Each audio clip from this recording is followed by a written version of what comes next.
بسم الله الرحمن الرحيم والحمد لله رب العالمين وسبحان الله العلي العظيم والله أكبر الله أكبر على كل من طغى وتجبر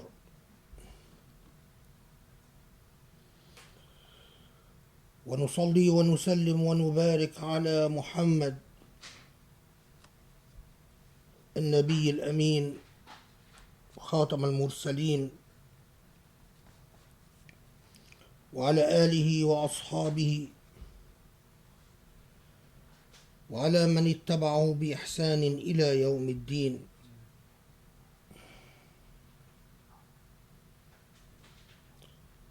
الله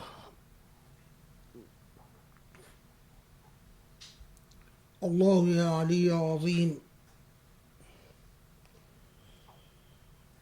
يا سابغ النعم يا دافع النقم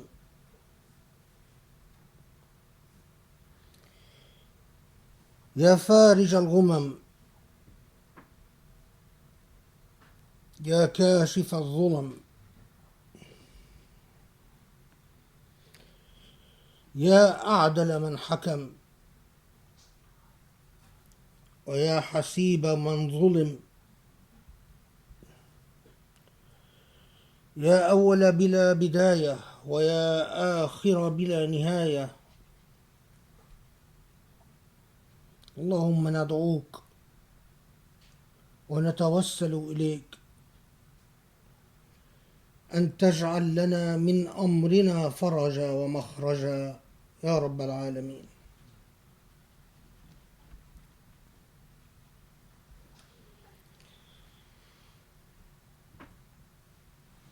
Praise be to the Almighty, the one and only, who is unlike any other, the one and only God, the creator of time, but who is outside of time, the creator of space, but who is outside of space,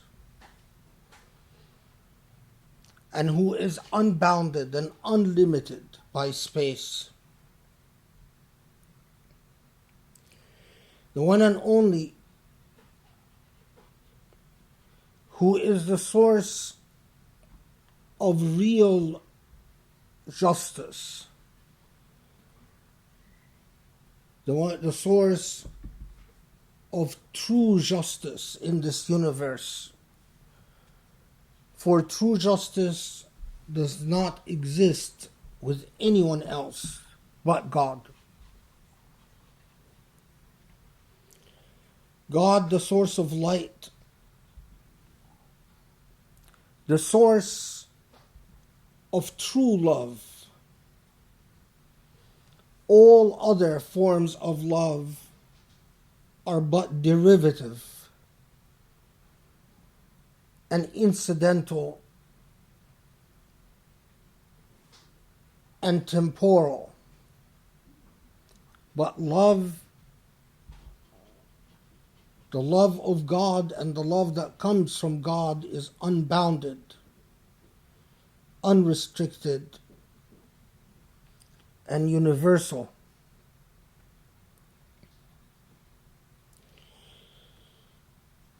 We turn to God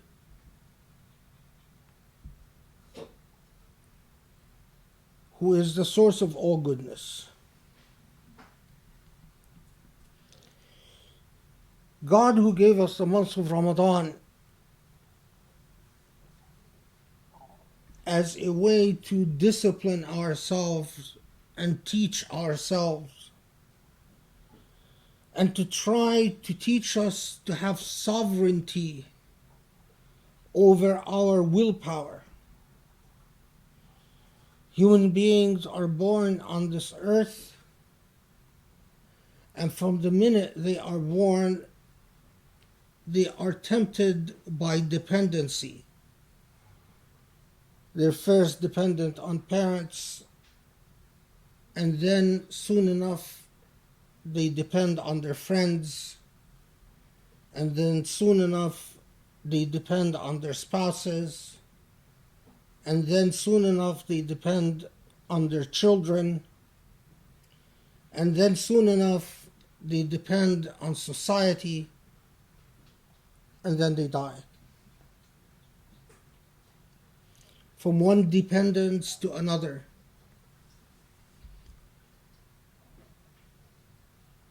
But as you move from one stage of dependence to another, you might never get to know your true self. Your true self is lost in the stages of dependence and imitation.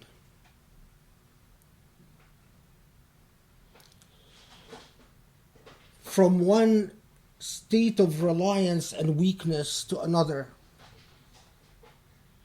The only liberation, if only we would know, if only we would know, the only liberation is that some stage in your existence you learn to depend on the truly dependable.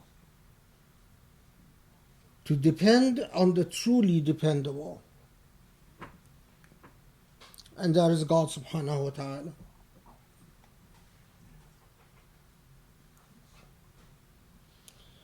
You depend on your parents, but your parents in truth are frail and human and temporal. And like everything else, they have to struggle with their own dependencies and addictions. And then you depend on friends, and friends are no less compromised than your parents. In fact, they are far more compromised. They have the hubris of young age, the arrogance of inexperience, and the hopefulness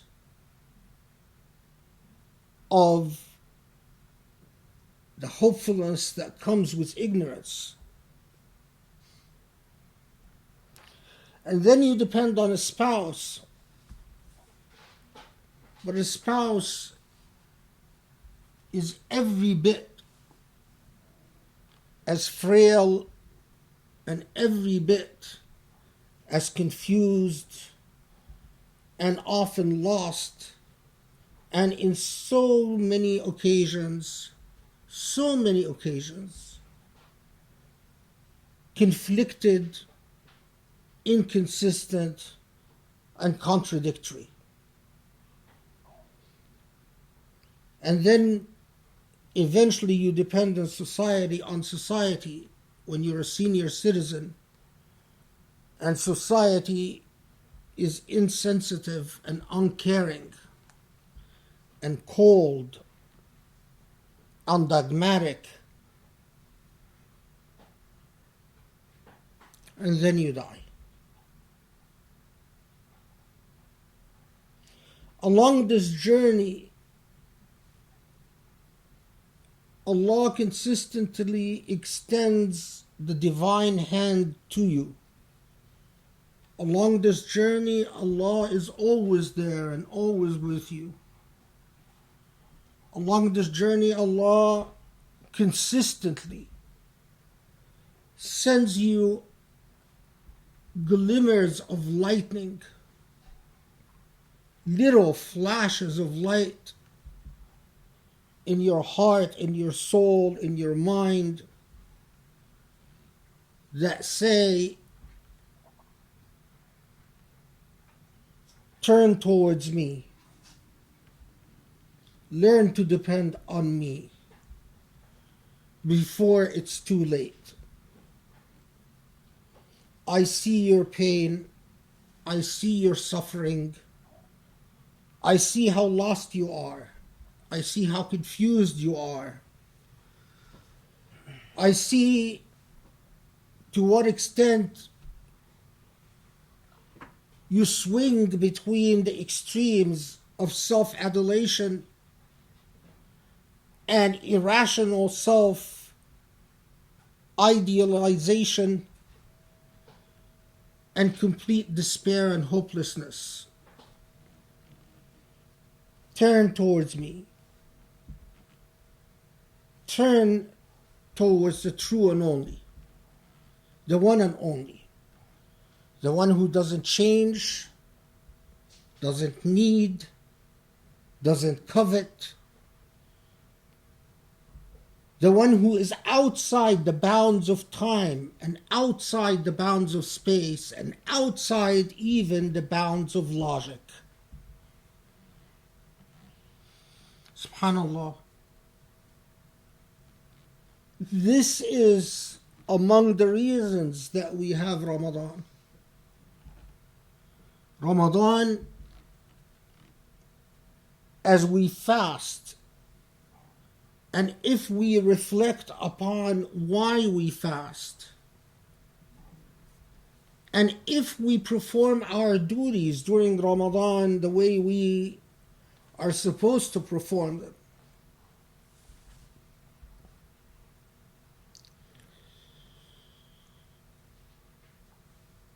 we notice this entire dynamic, because the beginning of wisdom is always self-denial. No wisdom comes to those who do not deny themselves what they desire. It is impossible. When you learn to deny yourself, you begin the process of disciplining the ego. And disciplining the ego is the beginning of the process of understanding who you should depend on and how you should depend on the Almighty subhanahu wa ta'ala.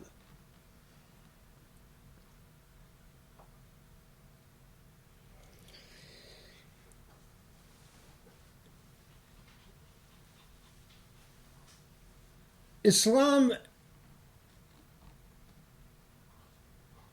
if understood the way it should be understood and practiced in its true meaning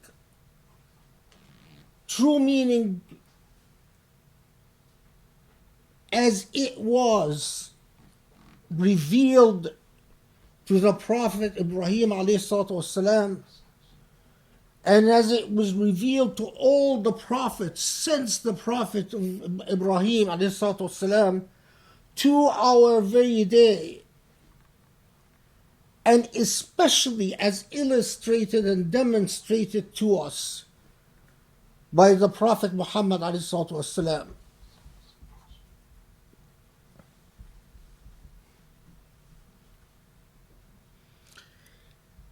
In this context,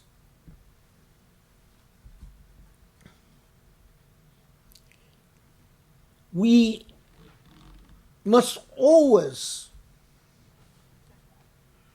try to understand from the precedent set by our Prophet ﷺ what type of moral character, what type of ethical being, what model of morality and ethics the Prophet ﷺ followed and taught to his companions. One of the things that I've thought about for years Ritualistically, we have all the rituals that existed from the time of the Prophet ﷺ. We do the same salah. In Ramadan, at least a good number of Muslims, I don't know what percentage, abstain from food and drink from sunrise to sundown.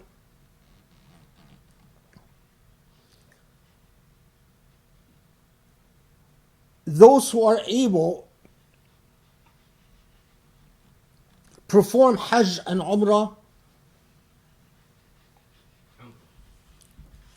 Umrah,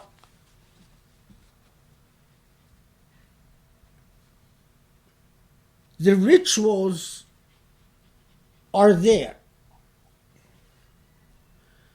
but the spirit, understanding how transformative the spirit, that these rituals are designed to support and to nourish, that's what's missing. Want to share with you a story from the seerah of the Prophet ﷺ that shows us the type of human being, the type of society that those who first learned how to fast Ramadan, those who first received the Ramadanic message, how it transformed them and what it induced within, the type of moral character it has created within.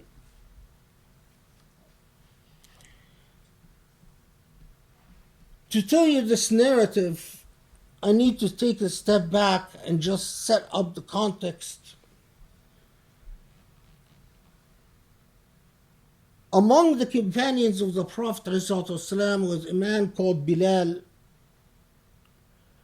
Bilal became famous because he had a beautiful voice, and he would do the adhan in Medina.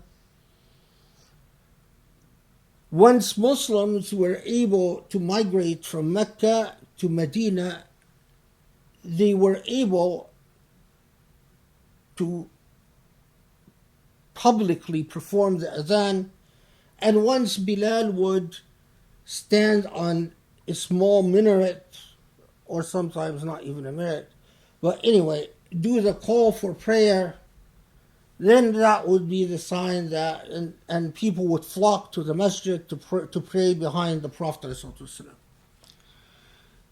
Bilal was among the early converts in Islam. He was of Abyssinian background, so he is from today's Ethiopia. He's dark-skinned, and he was brought to Medina as a slave.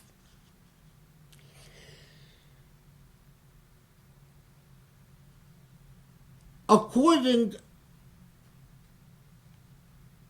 to the laws of the time, even if you are a slave and you gained your freedom, because this is a tribal society, every human being had to be linked to some tribe or another.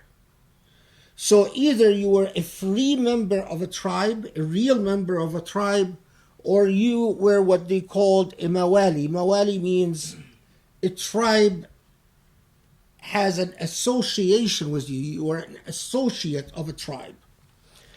All slaves who were freed, who chose to remain living in either Mecca or Medina, they would become associated with a tribe, a mawla. So Bilal was a slave in Mecca, but he converted to Islam early on, and the person who owned Bilal, his master, was incensed that his slave would become Muslim, defying his master's orders. And in a very well-known story, Bilal is savagely tortured in Mecca. His owner would actually invite other unbelievers to come in and join in the torture of Bilal. Eventually, Abu Bakr as-Siddiq spends a great deal of money to buy Bilal's freedom and set him free. And now Bilal is a free man, but he was a mawla, and associated under the protection of a tribe. Anyway, but part of this experience is that Bilal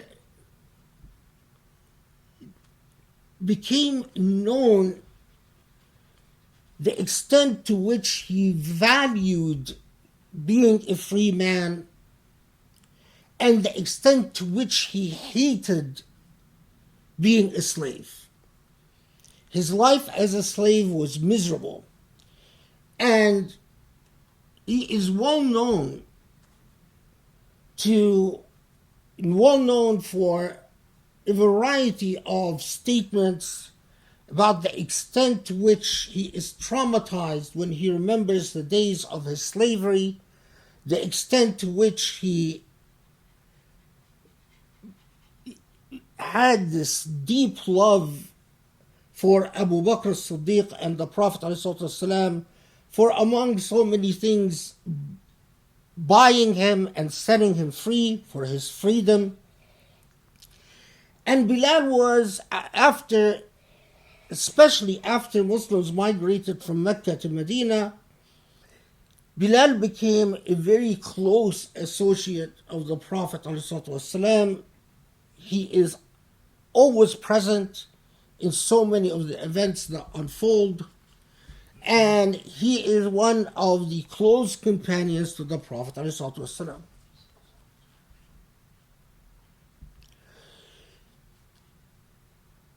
Among the tasks given to this Abyssinian freed man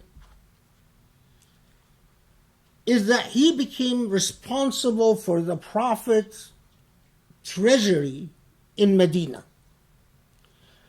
Bilal, the equivalent of the public treasury in our language today, the state-owned money. Bilal would keep an accounting of what was in the public treasury, how much was left, what was spent. Now, the Prophet ﷺ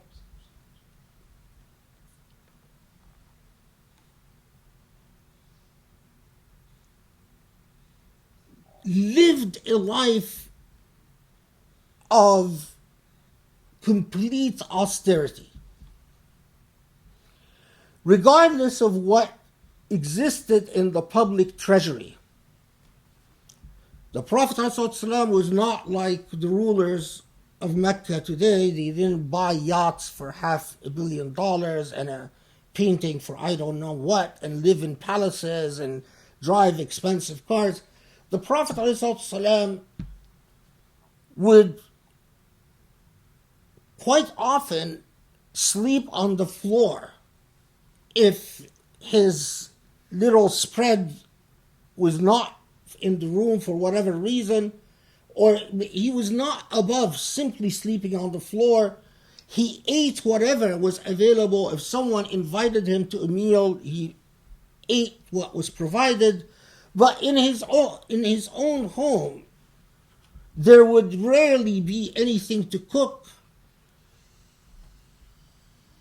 Often he would eat either dates and milk or even a piece of bread with nothing else. His entire life he had 2 or 3 garbs that he changed in. He would mend his own clothes, he would wash his own clothes, and if there is food presented to him, he eats. If there was no food presented to him and he's hungry, he gets up and finds a piece of bread and eats it, and that's it. Regardless of what existed in the public treasury or not. What existed in the public treasury, if money needed to be spent on arming Muslims and making the Muslim nation strong so that it can defend itself, that was spent. But beyond that, it was well known that anyone in need could simply knock at the Prophet's door, alayhi salatu wasalam, and the Prophet would call Bilal and say, Bilal, such and such has come, such and such is in need, what's in the public treasury, go help him. The attitude that Muslims learned towards money is that money is there to help others. Money is there to be circulated and shared, not coveted and monopolized.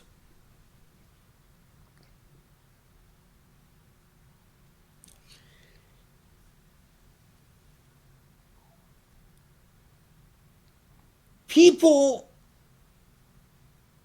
many of whom, by the way, were also new converts to Islam, knew that the public treasury would be especially full during the month of Ramadan, and that this was a very good time to travel to Medina.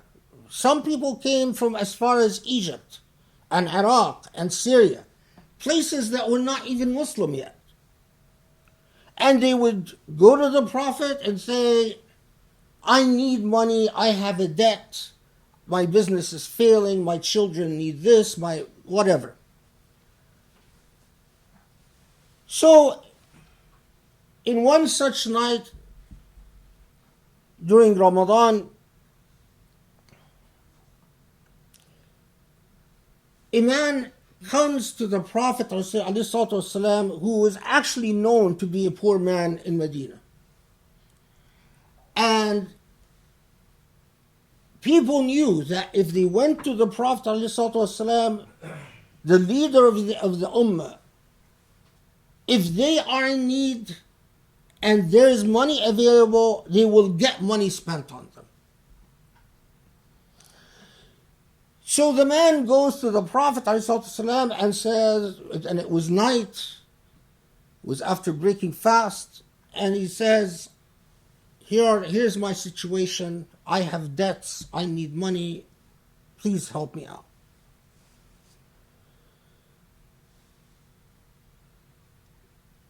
The Prophet, as the normal practice, calls Bilal and tells Bilal, the circumstances of this brother is such and such. Can we help him out? Bilal, who is literally raised on the morality of the Prophet ﷺ, said, Inshallah, don't worry, we'll help him out.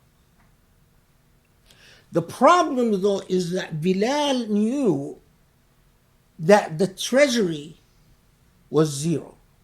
Was no money available. What Bilal had in mind was that he will take the man and borrow money, the on behalf of the treasury of Medina, he will borrow money, help this man out, and then the public treasury will pay that debt later.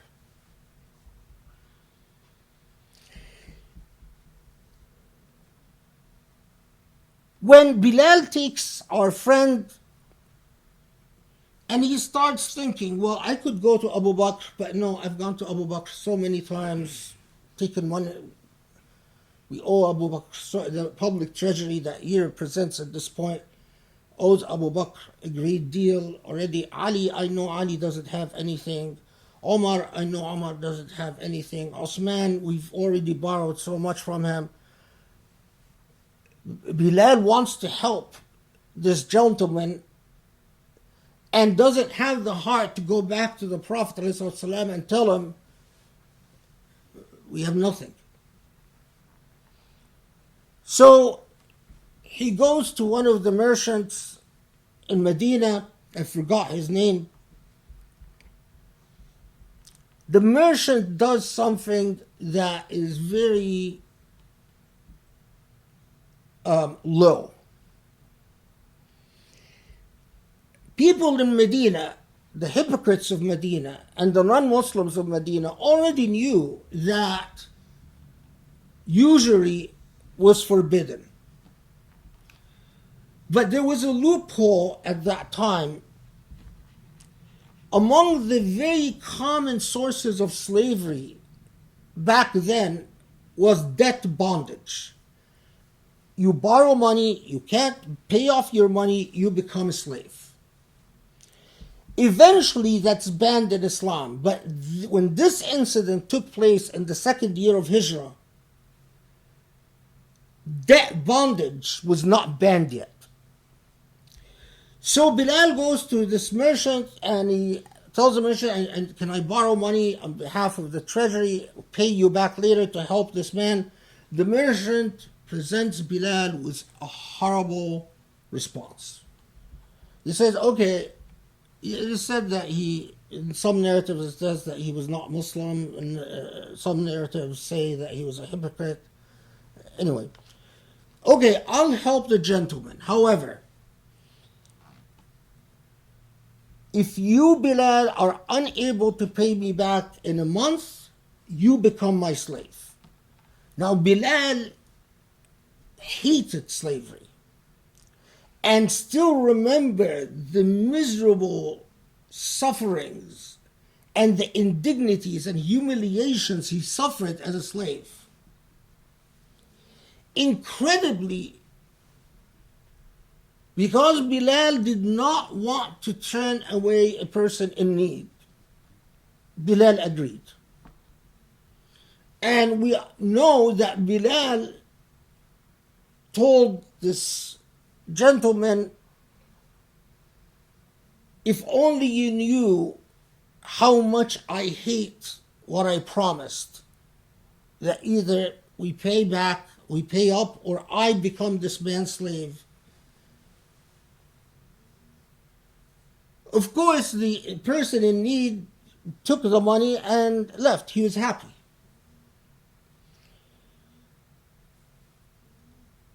A nerve-wracking months passes. And Bilal is very worried about returning to slavery, becoming a slave once again. At the same time, he doesn't have the heart to tell the Prophet ﷺ that this is how I helped the man. Because he knows that if he tells the Prophet, the first thing the Prophet ﷺ would say is, why did you do that?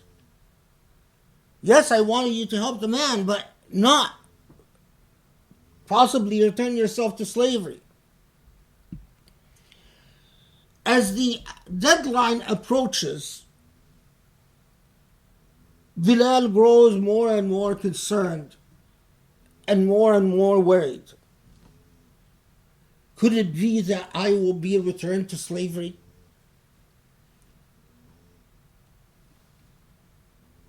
In the very final day, The man goes to Bilal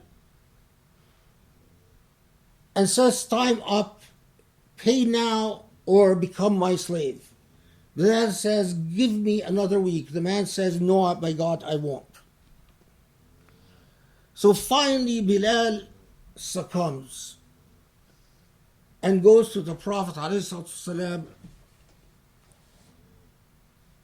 and tells him what happened. The Prophet doesn't reprimand Bilal, doesn't get mad at him, but he tells him, Bilal, let's pray fervently to Allah to give us a way out. Because nothing would be more distasteful to me than to see you return to slavery. Now, of course, at that time, the Prophet ﷺ knew that immediately if Bilal would be enslaved, Muslims would raise money to buy his freedom. But these were Muslims with a different mentality. They didn't sit there and philosophize about how slavery could be okay and the way the shocking nature of modern Muslims and the nonsense they spew out. Bilal goes home and spends a good part of the night pleading with Allah to give him a way out. In the morning, lo and behold, one of the tribes sent the Prophet a gift of 2 camels worth of material. Literally back then, when a tribe wanted to give a gift to another, they would load things on a camel, and so what arrived were 2 camels worth. Immediately the Prophet ﷺ calls for Bilal and says, Bilal, take these 2 camels, take the material that was given to us as a gift, pay off our debts, pay off the debts of the Muslim treasury,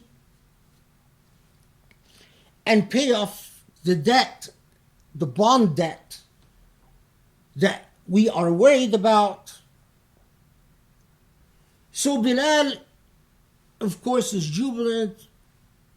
Allah has sent a way out, a gift that was unexpected. And he goes, he pays off the bond debt, pays off the various debts that the Muslim state through the Prophet ﷺ. None of these debts had to do with anything that the Prophet himself purchased or his wives. All the debts had to do with helping people who belonged to the Medina community or people who sought help from the Prophet ﷺ or from one of the companions. After Bilal does this, he returns to the Prophet ﷺ. The Prophet says, have you paid everything off? Yes, I have, alhamdulillah. Is anything left? Bilal says, about what would be equal to 2 ounces of gold is left. The Prophet ﷺ says, أرحنا منها. Don't settle down, don't go home until you give it to someone to help a person in need. Because the Prophet ﷺ, among his characteristics, his personality, is he hated for wealth to be saved. He hated to save wealth while either belonging to him personally or for the money to be in the public treasury if there is someone in need. So Bilal sits and praise to Allah, Allah, if there's someone who needs, please send them our way. And hardly a day passes and the 2 ounces are spent, because several people do come asking for need. And finally he told the Prophet, all is gone, we've paid our debts, we've helped everyone we can, and a new cycle begins. And the Prophet ﷺ says, Alhamdulillah. Look at the attitude, just reflect on the story. Look at the attitude that these people had towards money. Look at the nature of the leader of the ummah. But it's not just the leader.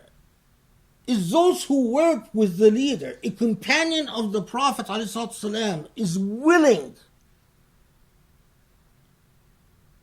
to effectively enslave himself again, to become a slave again, just to help someone in need, someone that he didn't even know or have a relationship with. The Prophet ﷺ has an allergic relationship to money.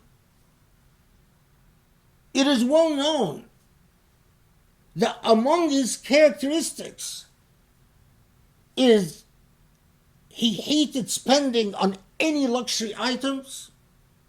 There were no luxury items in his home. In fact, once his daughter Fatima did something that was just a little expensive. He was extremely unhappy until she got rid of it. Nothing embroidered or expensive. Or the leader of one of the greatest ummahs, and he lived simpler than the lowest person financially. Look at the commitment towards being in people's service. This is the type of moral fiber that fasting is supposed to build. When you fast, you're supposed to start realizing, I am different than what I consume and excrete. I am different than what I own. If I deny myself, I might gain perspective on what matters. And I might start realizing that what I own is not my own. And that it is my responsibility, whether other people, especially the closest to me, family, neighbors, fellow Muslims, and extending outwards, need or do not need. If they need, I must feel personally responsible for that need. This is the type of moral character that Siyam, fasting, builds. This is why these people built a civilization.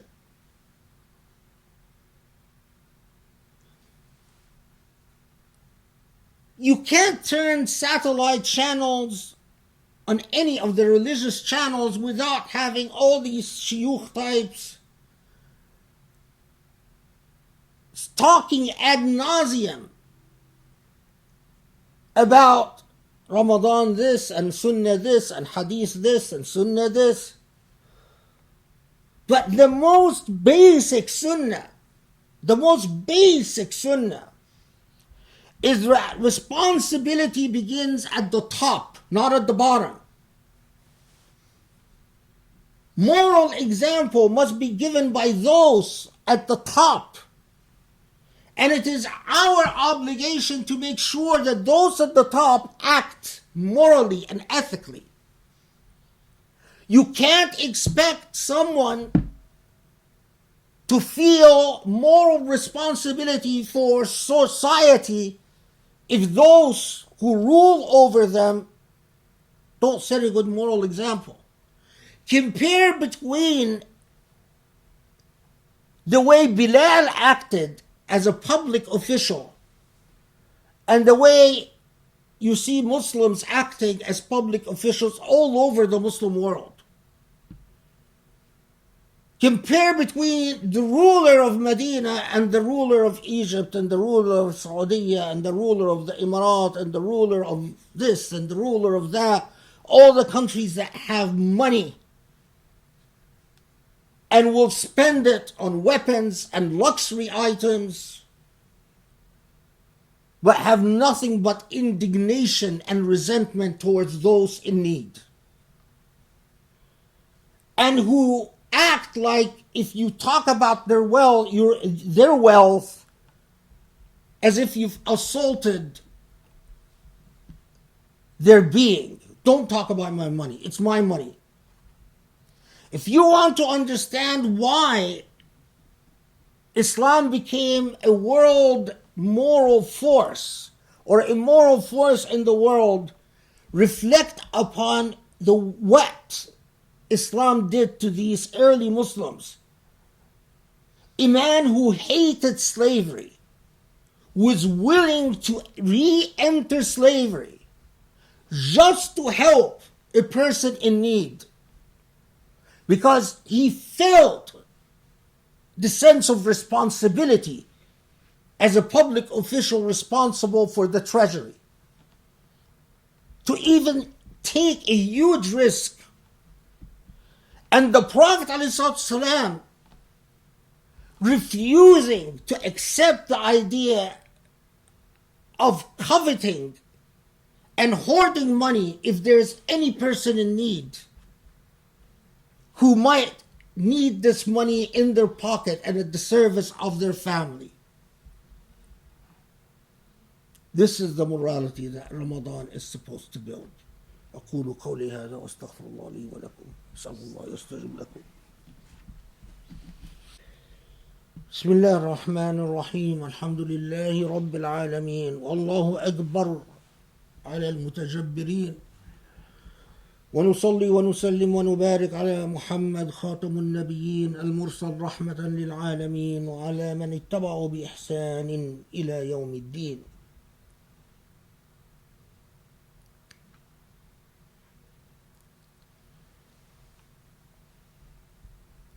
No.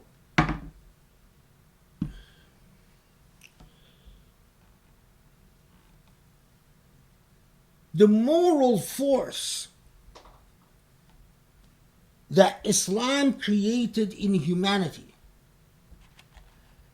at the time that religious institutions, the priestly class, whether in Persia or in Byzantium or in any of the provinces of Byzantium or in Abyssinia, the richest people were the priestly class.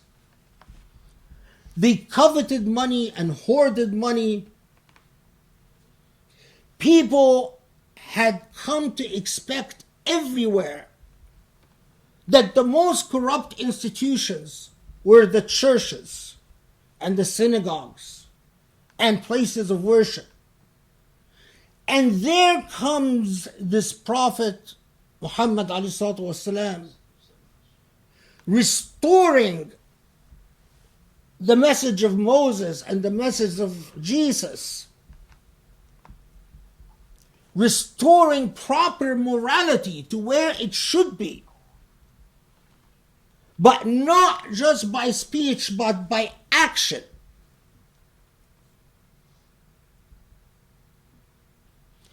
This is what created the moral force.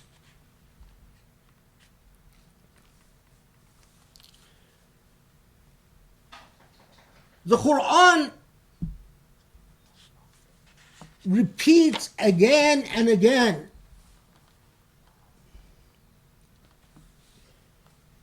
in so many places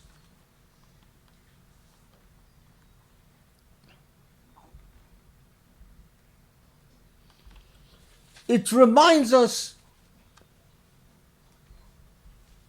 that our relationship to wealth is one of the biggest challenges there is to our iman. Allah subhanahu wa ta'ala even tells us, وَلَن تَنَالُوا الْبِرَّ حَتَّى تُنْفِقُوا. You will not, حَتَّى تُنْفِقُوا مِمَّا تُحِبُّونَ, that you will not be able to attain grace and goodness until you spend from what you love. Not spend the excess, not spend what's left over, but give.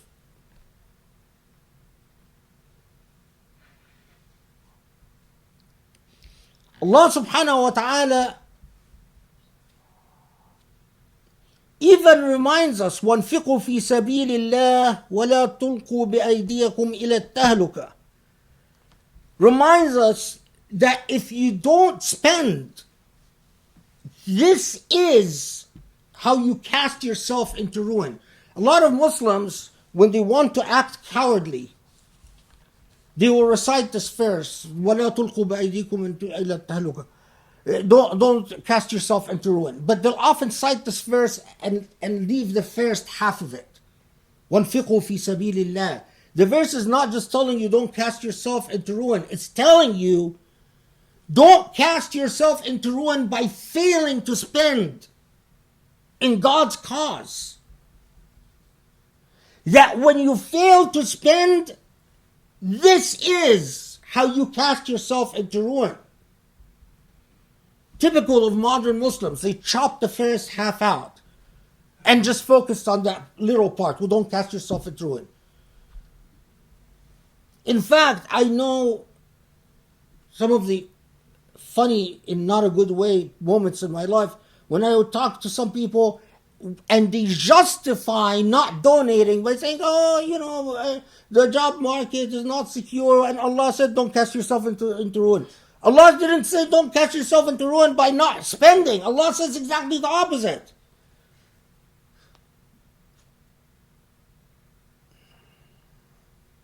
The issue is not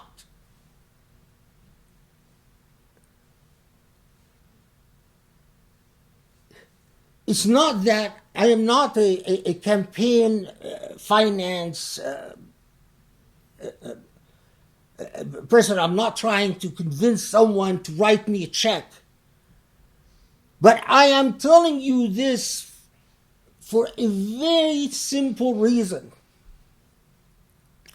You want to understand the state that the Muslim Ummah is in. You want to understand the state that the Muslim Ummah is in. Understand that we failed in spending in the way of God. Fi sabilillah. We failed to be like Bilal. We failed to learn the lessons of Ramadan.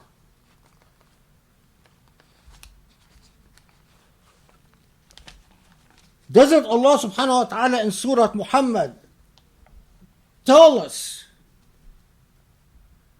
that if you don't spend in the way of Allah, Allah will replace you as a people. Allah will stop supporting you.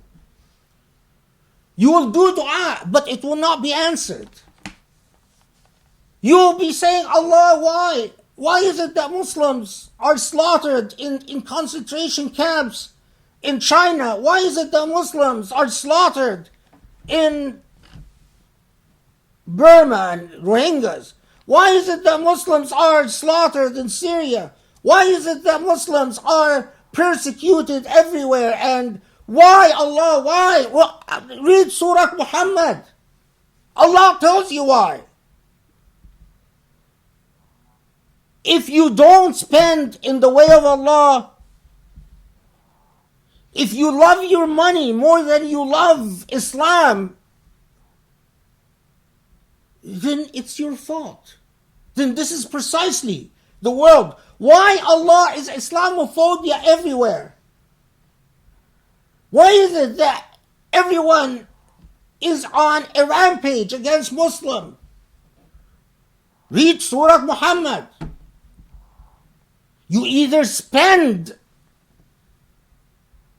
or you suffer the amazing thing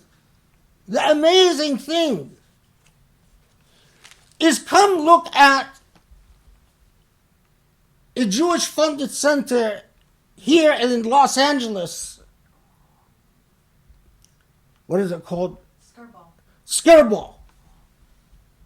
You walk into this institution, the Skirball Center, unbelievable. All from private Jewish money. There is nothing like it by private Muslim money on the face of this earth. Unbelievably impressive.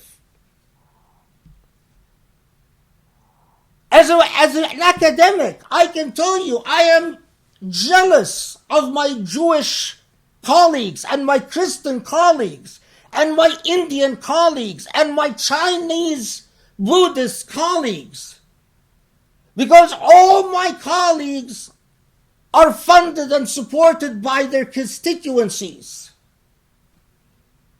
But as a Muslim, nothing. Nothing. As a Muslim, if a wealthy family writes a check to the Usuli Institute for $500, they're very proud of themselves. Why, Allah, are we Muslims in the condition we're in? Before I close, there are two quick things I must mention. Recently, the Muslim Ummah lost a great man and a great thinker,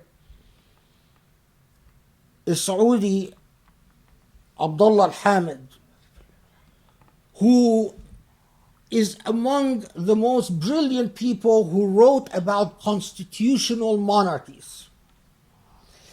If Muslims had supported their institutions and Muslims had civil society organizations, Abdullah al-Hamid would have been recognized as a Nelson Mandela, would have been recognized as a Jacques Rousseau or John Locke. Abdullah al-Hamid wrote brilliant material on the idea of constitutional monarchies and Islam. As a result, he was arrested, sentenced to 10 years in Saudi. The last time he was arrested. And the man is 70 years old and needed a heart operation. The Saudi authorities refused and let the 70-year-old suffer until he died. Abdullah al-Hamid is like Khashoggi, but Abdullah al-Hamid was a better scholar. May Allah bless, Allah yarham Khashoggi, was a great man and a great thing. But Abdullah al-Hamid was, as an intellectual, a very formidable. He died in prison, neglected medically. Where are the human rights countries? He don't care. Few human rights organizations said that's bad. But again, I don't even expect much from them. But what outrages me, like Khashoggi, like Morsi, Muslim organizations, where is the idea of the Ummah? Where is that Bilal who's willing to sell himself into slavery to help a Muslim? We won't even say Abdullah al-Hamid died an unjust, oppressive death. We won't even call injustice. Oh, no, maybe this is a Saudi affair. Really? This is where Muslims are now? Saudi affair?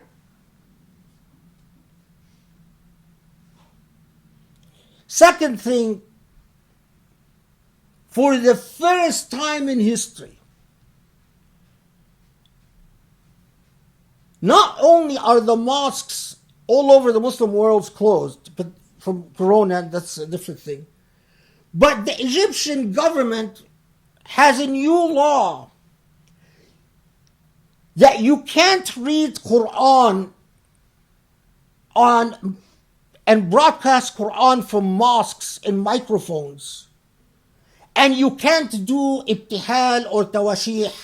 So the one of the noisiest countries in the world, with cars beeping, people shouting, nightclubs blasting music, Nile cruises, you can hear rock and roll, you can hear dancing, you can hear belly dancing, you can hear yelling, screaming, you can hear everything, but it is forbidden from now on in Egypt to hear Quran in public.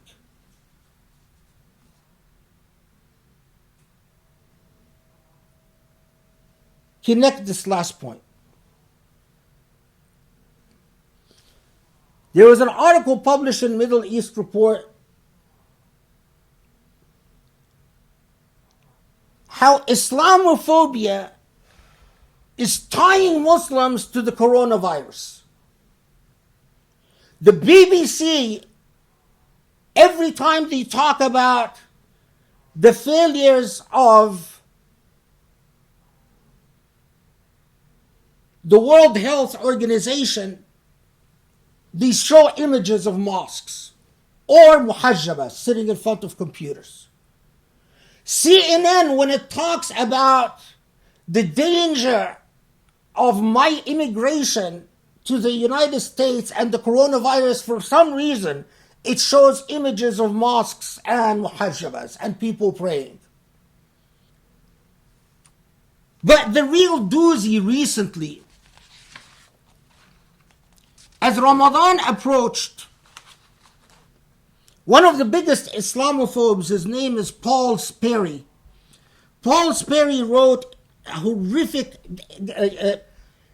Mein Kampf type of text, exactly like Hitler's Mein Kampf, anti-Semitic rant. A book called Infiltration: How Muslim Spies and Subversives Have Penetrated Washington. And Paul Sperry wrote another book called The Muslim Mafia, the secret underworld that's conspiring to Islamize America. Now, Paul Sperry sent out a tweet saying about how Ramadan is dangerous to Americans because Muslims will not respect social distancing in Ramadan and they will become a source of infection and coronavirus will be jihadized. Who retweets Paul Sperry's message? Donald Trump. When Donald Trump is asked how he can retweet the message of a racist and an Islamophobe and a bigot, he gives a completely incoherent response. Here's Donald Trump's response. I just spoke with leaders and people that love mosques. I've seen a great disparity in this country. I've seen a very strong anti-Israel bent in Congress with Democrats. The things that they say about Israel are so bad, and I can't believe it. I just had a call with imams. I don't know what happened with our country, but the Christian faith is treated much differently than it was, and I think it's treated very unfairly. That's his response as to why he retweeted Paul Sperry. Now, what is the relationship between the Bilal story, the murder of Abdullah al-Hamid,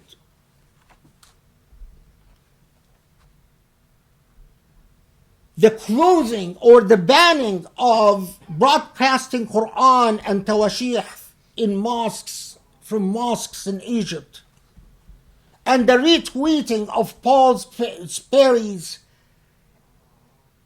bigoted Islamophobic rants, and the BBC and CNN associating the corona with Islam and Islamic danger, at least in the subconscious of the viewers.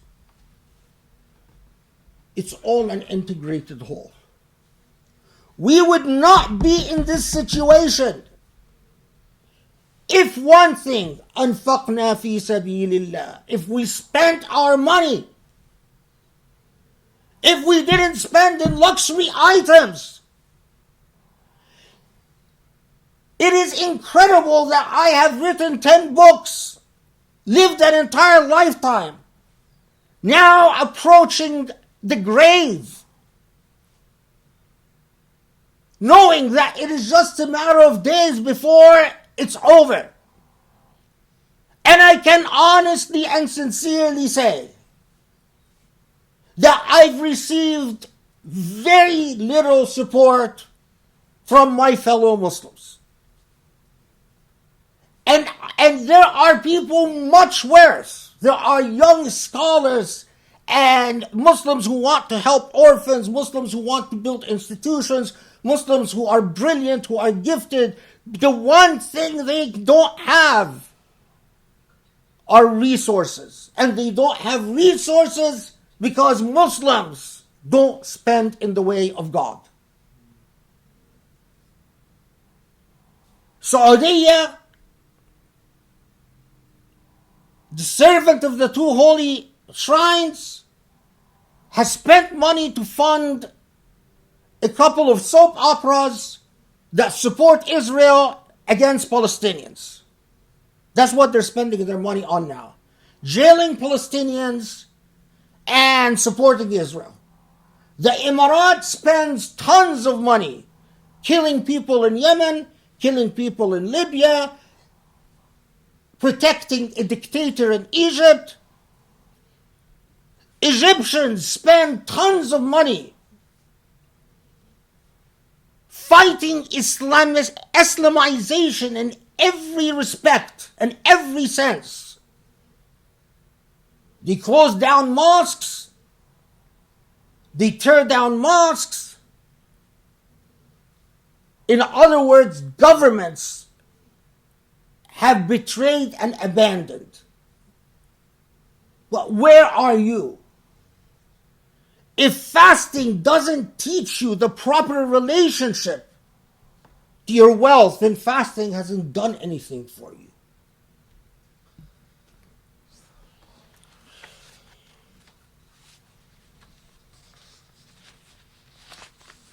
Paul Sperry exists because of our weakness.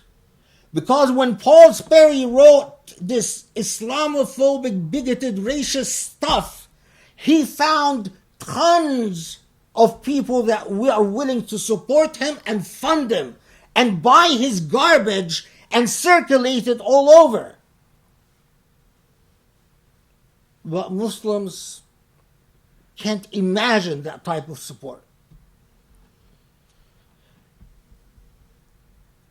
Finally, despite the murder of Khashoggi and Abdullah al-Hamid and Morsi and the Islamophobia and Donald Trump, you still find Muslims who say, we don't take a position on Morsi. We don't take a position on Abdullah al-Hamid. We don't take a position on Khashoggi. We don't take a position on even Islamophobia. We don't take a position on Trump. Then you don't take a position on morality. then you don't take a position on ethics. Then there is no point in having you on the face of this earth, because you just take up space and time, but you're a burden upon moral communities. اللهم اعف عنا اللهم اغفر لنا اللهم ارحمنا اللهم اهدنا لأقرب من هذا رشدا يا علي عظيم وانصر الإسلام يا علي عظيم وانصر الإسلام يا رب العالمين. Allah, forgive our sins. Help guide us to the straight path. Bestow your love and blessings upon us. We need your love. We need your blessings. We need your guidance. Allow us to internalize the meaning of our fast, the meaning of Ramadan, and to live a life acting upon it. Ya Allah, Ya Ali, Ya Azim. وأقم الصلاة إن الله يأمر بالعدل والإحسان وإيتاء ذي القربى